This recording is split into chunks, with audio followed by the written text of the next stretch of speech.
बिहार के खगड़िया लोकसभा सीट से राजेश वर्मा एनडीए के उम्मीदवार हैं। राजेश वर्मा को एलजेपी रामविलास की पार्टी ने टिकट दिया। राजेश वर्मा ने हमारे संवाददाता आसिफ इकबाल से खास बातचीत की है। सुनिए। नमस्कार, आप देख रहे हैं इंडिया न्यूज़ और मैं हूं आसिफ इकबाल। लोकसभा का चुनाव चल रहा है, लगातार लाजमी है कि हम हर उस चेहरे को समझें, जानें और ये पता करने की कोशिश करें कि आखिर वो क्या सोच रहे हैं अपनी आवाम को लेकर, अपनी जनता को लेकर। बिहार में सबसे यंगेस्ट लोकसभा कैंडिडेट और मैं कह सकता हूं दावे से कि बहुत पढ़े लिखे और बहुत समझदार राजेश वर्मा के साथ हैं हम। राजेश जी, आपने वक्त निकाला उसके लिए बहुत शुक्रिया, बहुत धन्यवाद। बहुत शुक्रिया आपका और आपके तमाम दर्शकों का।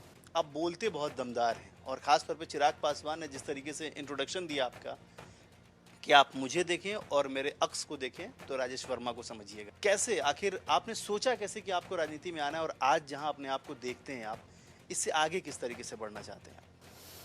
मुझे लगता है कि मेरे जैसे बहुत सारे नौजवान ऐसे हैं साथी जिनके परिवार में कोई राजनीति में नहीं है और उनकी महत्वाकांक्षा राजनीति में कुछ बेहतर करने की है और उसके पीछे का मकसद कहीं भी धन अर्जन करना नहीं है। उसके पीछे का मकसद बदलाव लाने का है। क्योंकि धन अर्जन के लिए मेरे परिवार की बात करूं तो मेरे पास ऑलरेडी मैं एक व्यापारिक घराने से हूं, तो धन अर्जन की कोई बहुत चिंता हमें नहीं है। ये ज़रूर मेरी इच्छा रही कि 2014 में इंजीनियरिंग कंप्लीट करने के बाद जब बिहार वापस आया, भागलपुर आया, तो चीज़ों को बहुत जो एक परसेप्शन था कि चीज़ें बहुत बदल गई होंगी, चीज़ें वैसी नहीं बदली, बदलाव हुए लेकिन वैसी चीज़ें नहीं बदली जैसा सोचा गया था। तो दो ही ऑप्शन बच जाता है, या तो आप बैठ के क्रिटिसाइज़ कीजिए कि भैया पॉलिटिकल लीडर्स ने ये नहीं किया, ऐसा होना चाहिए, ये नहीं होना चाहिए, या नहीं तो फिर सिस्टम का पार्ट खुद को बनाकर और चीज़ों को बदलने के लिए आगे बढ़ना चाहिए। तो मैंने वही प्रयास किया। क्योंकि गैर राजनीतिक परिवार से आता हूँ तो सबसे छोटे चुनाव से जो मुझे मौका मिल सकता है वो वार्ड का चुनाव था। तो 2017 में वार्ड के चुनाव को लड़ा, जीता। 2017 में ही डिप्टी मेयर के चुनाव में भी जीत हासिल की।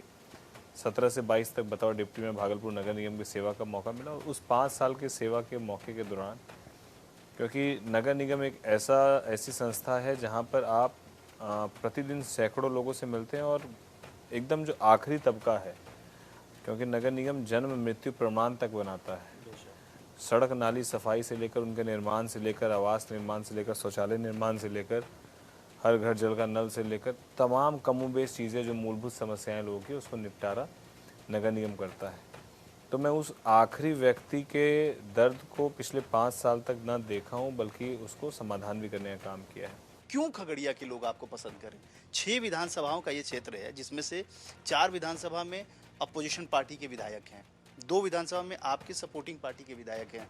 क्यों ये 16 लाख मतदाता आप पे क्यों यकीन करें? देखिए, वही बात है कि विधायक महागठबंधन के 4 ज़रूर हैं। 6 विधानसभाओं में 4 विधानसभाओं में महागठबंधन के, और उसमें एक हसनपुर जो है वो तेज प्रताप यादव भैया भी हैं। तो मजबूत विधायक हैं। लेकिन बावजूद उसके मैं पिछले 1 महीने से यहाँ पर हूँ और 1 महीने से सैकड़ों घरों में आग लग गया। मथार से मैंने शुरू किया था, मैंने नवादा भी देखा, बीच में कई गांव में गया जहाँ पर लोगों का पूरा घर तो खाक हुआ ही। 2-3 जगहों पर एक 10 साल की बच्ची जल के मर गई, एक जगह किसी के पिताजी जल के मर गए। तो ये स्थिति क्यों उत्पन्न हुई, ये सोचने की ज़रूरत है। और ये स्थिति आज ही नहीं है, ये हर गर्मी के वक्त इस तरह की स्थिति पैदा होती है और आग लगकर सैकड़ों घर इसी तरीके से धुंधु करके पूरी तरीके से जल जाते हैं। जान माल का कितना नुकसान होता है वो अलग। तो मुझे लगता है कि ये प्राथमिकताएं तय करनी चाहिए थी जो वो तमाम जनप्रतिनिधि हैं उनको। वो जनप्रतिनिधि को क्या प्राथमिकताएं तय करनी चाहिए थी? अगर मैं उनके जगह होता तो मैं ये ज़रूर प्राथमिकताएं तय करता कि ये जो घर कच्चे बने हुए हैं इनका पक्का का मकान बना के आगामी 5 सालों में सुनिश्चित करा के देना, और इसके लिए राज्य सरकार केंद्र सरकार दोनों की मदद लेता। केंद्र सरकार प्रधानमंत्री आवास योजना के तहत मैंने भागलपुर नगर निगम में सैकड़ों लोगों को दिया है, हमने आवास योजना का लाभ दिया है, पैसा हम लोगों ने दिया है जिससे लोगों के घर बने, छत बने। तो हम लोगों ने वो काम ऑलरेडी किया है। अगर अब आशीर्वाद मिलेगा तो मैं ये काम अब 5 साल में करूंगा और ये आश्वस्त करूंगा कि अगले 5 साल फिर एक घर नहीं जले, वो हर घर पक्का हो। ये हम प्राथमिकताओं में तय करेंगे। हम ये तय करेंगे कि जो मक्का यहाँ से बाहर जाता है, बाहर उद्योग लग रहा है, बाहर रोजगार मिल रहा है, वो उद्योग और रोजगार यहीं उत्पन्न हो, ये सुनिश्चित हम लोग कराने का काम करेंगे। आप एश्योरिटी के साथ अपनी आवाम को ये बात बताइए कि किस तरीके से आप पुल का काम करेंगे और किस तरीके से एक बड़े मीडिएटर के तौर पे आप होंगे, जो जो काम अधूरे रह गए या सिर्फ जो वादे भर रह गए उसको आप इम्प्लीमेंट कर सकें।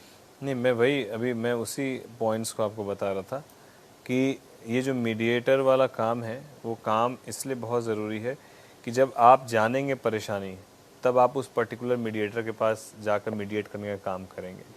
तो एक तरफ राज्य की सरकार, दूसरी तरफ केंद्र की सरकार, इन दोनों सरकार के समन्वय के साथ यदि यहाँ से आपके चैनल के माध्यम से खगड़िया लोकसभा की तमाम जनता से कहना चाहता हूँ कि अगर आपके माध्यम से ये अवसर मिलेगा तो आप इस बात का विश्वास रखिएगा, ये खूबसूरती है लोकतंत्र की कि हर 5 साल में चुनाव होना है। आप मुझे सिर्फ 5 साल के लिए चुना, फिर अगले 5 साल के लिए किसी दूसरे को मौका दे देना यदि मैं आपके बीच जो किए हुए वादे हैं उसको पूरा नहीं कर पाया तो। बहुत शुक्रिया, बहुत धन्यवाद, क्योंकि आपने अपना कीमती वक्त निकाला। और ये बात मैं इसीलिए मैंने जब शुरुआत की थी तभी मैंने कहा था कि फ्लावर मत समझिए, ये फायर है, क्योंकि ये सिर्फ ऐसा नहीं कि ये जो कह जाएंगे इन्हें हम ऐसे ही वॉक ओवर दे जाएंगे, तो सब बिल्कुल नहीं था। हमने अपने कैमरे पे इनसे एश्योरिटी ली है कि ये सिर्फ और सिर्फ कहने के लिए नहीं बल्कि करके दिखाने के लिए जनप्रतिनिधि बनने वाले हैं और जनता के प्रतिनिधि के तौर पे ही आगे बढ़ना चाहते हैं।